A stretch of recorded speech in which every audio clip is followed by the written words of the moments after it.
Alright, we're back for adventure number 4, the new DM adventures. Here's your summary. The adventurers have just killed a half-ogre, a kobold, and a goblin. Flint immediately casts light on Akra's shield so that the cave is lit up, and he uses the flame to look at the cave wall to discern any additional details, specifically about delivery location. But the wall only tells them when people they leave and they come back, simply so that the goblins can use the cave to know rough arrivals and departures. Bay searches the corpses. She stealthily pockets the gold that she finds on the kobold cleric, and she also finds an amulet on the kobold as well, one she recognizes. She shows this to the group. Akra uses her knowledge of religion and vaguely recognizes this symbol. She doesn't think it's good, but can't place where she knows it from. When they arrive back at the ranch, Rendar and Grenna are grateful to have all 3 of the Plainscows back, including Becca, whom you just used as cover in the previous battle. Upon arriving, Flint is exhausted, has spells almost all used up, and immediately goes to the barn to recover. As he goes, Rendar takes Flint aside and tells him there's always a place for the Bright One to stay if he needs it. He senses that Flint is a good man, and that he can use the barn in an emergency, but not to overuse it on a whim. The rest of the party stays to discuss the reward with Rendar and Drenna, Drenna specifically thanking Noms for his generous offer to forego his portion of the reward. Rendar offers 225 gold that he can deliver to the Hogshead Inn after selling one of his Plainscows at market, or offers 50 gold now, and they can take Becca themselves, indicating that they might be able to get a better price overall than he gets at the market. Ernest lobbies for the gold, though, but Rendar interrupts and offers him a full-time position at the ranch. You see, Drenna and he have been talking lately and are going to expand their operation, both to avoid getting price gouged at the market and better protect the ranch from whatever this threat is that the party just took care of. Ernest's experience in tanning can help them maximize their profit and their output. Ernest agrees to stay on.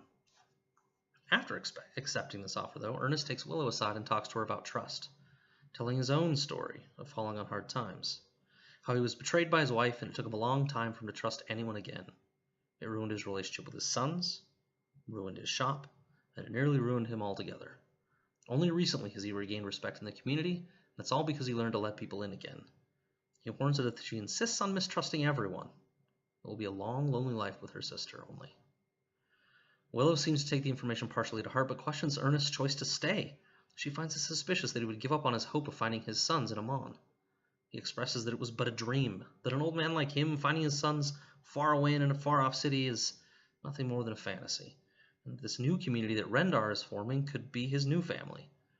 Willow doesn't understand and thinks it's all a bit suspicious. Meanwhile, the party discusses their next step.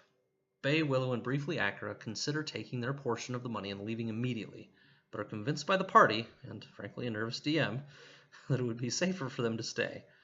They agree in the end. As they settle into some discussion with each other, Bay and Willow get curious about Torvald, who has told them nothing about himself. Torvald indicates that his song has a price, but Bay calls his bluff and pays it, so Torvald gets to work writing his song. Meanwhile, Bay and Willow come to challenging Rendar on the authenticity of his story when he asks to see the amulet again, previously having claimed not to recognize it. Rendar defends himself, getting a little impatient with their accusations and raising his voice. Flint jumps into the conversations and shouts at Willow and Bay, telling them that they are over-suspicious and paranoid, that Rendar nor Ernest have done anything to deserve the mistrust they've shown along the way. Bay and Willow, for their part, insist that both have given answers that have been inconsistent, even indicating that they aren't sure if they can trust Flint if he doesn't see that. Flint loses it, telling them they are being idiotic, and storms away. It's about to come to blows between Rendar and Bay, when Torvald jumps in, claiming that he is ready to sing his song that the sisters have paid for. Rendar, thankful to avoid the scuffle in his own house, subdues his half-orc anger, and asks for the song. Torvald's song indicates in a footloose and fancy-free way that he had a lived-in cave for 10 years or more, but it was time to go, and now he's no longer with his clan. The song diffuses the situation a little bit, and the tension, and the gang agrees to stay for the night, and leave in the morning. The party decides to take Becca with them, along with the 50 that Rendar had promised. They make their way from the ranch to the clearing where they had fought bats and rats the previous day, but Bay notices that the carcasses of the rat and bats are completely unnaturally removed from the premises. She doesn't share this information with anyone, though. They make their way to the Silvercut roadway and turn north toward Western. They notice an ambush on the way that's been set before they happen upon it. They try to negotiate, but those on the other side of the road aren't having it, taunting them, telling them to fight for their lives. The battle begins, with Willow immediately casting a fog upon the area where she heard the sounds coming from, It unbalances the action from the start. Akra and Nom's wade into melee combat on the outskirts and right through the middle of the fog respectively. Akra and Willow fall in battle. Bay, again trying to drag her sister to safety, also falls.